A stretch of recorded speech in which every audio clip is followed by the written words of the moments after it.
ప్రజా విజయోత్సవ సభలో సీఎం రేవంత్ రెడ్డిపై బీజేపీ ఎమ్మెల్యే పాయల్ శంకర్ ప్రశంసలు గుప్పించారు.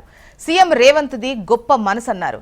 సీఎం తమ జిల్లాకు వస్తున్నారు అంటే ఎంతో ఆతృతగా ఎదురు చూశారన్న పాయల్ శంకర్ తనకు సీఎం రేవంత్ పై విశ్వాసం నమ్మకం ఉందని అన్నారు. తాను గెలిచింది బీజేపీ ఎమ్మెల్యేగా అయినా తన నియోజకవర్గానికి ఏదడిగినా సీఎం కాదనకుండా ఇస్తున్నారని పొగిడారు.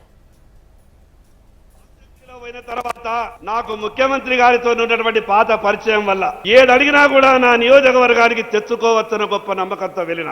కానీ అసెంబ్లీలో పుస్తకాలు చూసిన తర్వాత బడ్జెట్ సందర్భంగా 10 ఏళ్లు ఈ రాష్ట్రాన్ని పరిపాలించినటువంటి పాపాత్ములు చేసిన అప్పు అంతా ఇంత కాదు. 8.5 లక్షల కోట్లు అప్పు చేసి ఈ రాష్ట్రాన్ని అన్ని రకాలుగా ఇబ్బంది పెట్టినటువంటి టీఆర్ఎస్ పార్టీ ఈ రోజు రాష్ట్రం ఆర్థిక ఇబ్బందులలో ఉన్న మీరు మా ఆదిలాబాద్ కు ఏ పని అడిగినా సాధ్యమైనంత కాడికి సాయం చేసేటటువంటి ప్రయత్నం చేస్తా ఉన్నారు.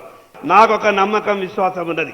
నేను ఎక్కడికి వెళ్ళినా కూడా ఏ విషయం అడిగినా కూడా ముఖ్యమంత్రి గారిది ఎంత గొప్ప మనసు అంటే నిన్న నేను ఒక రివ్యూలో అందరూ రావాలని కోరుకున్నా. సహజంగా కొందరు అన్నారు కాంగ్రెస్ పార్టీ ముఖ్యమంత్రికి మీరు ఎందుకు ఇంత ఆతృత పడుతున్నారంటే నేను చెప్పిన నన్ను బీజేపీ ఎమ్మెల్యే అని చూడకుండా నా నియోజకవర్గ ప్రజలకు ఏదడిగినా కూడా సాయం చేస్తున్నటువంటి ముఖ్యమంత్రి నేనెందుకు గొప్పగా స్వాగతించకూడదు అని మాట్లాడినా. ఈరోజు గొప్ప మనసుతో ప్రజల అభివృద్ధి గురించి ఆలోచించాలా. అసెంబ్లీలో పోయిన తర్వాత నాకు ముఖ్యమంత్రి గారితో ఉన్నటువంటి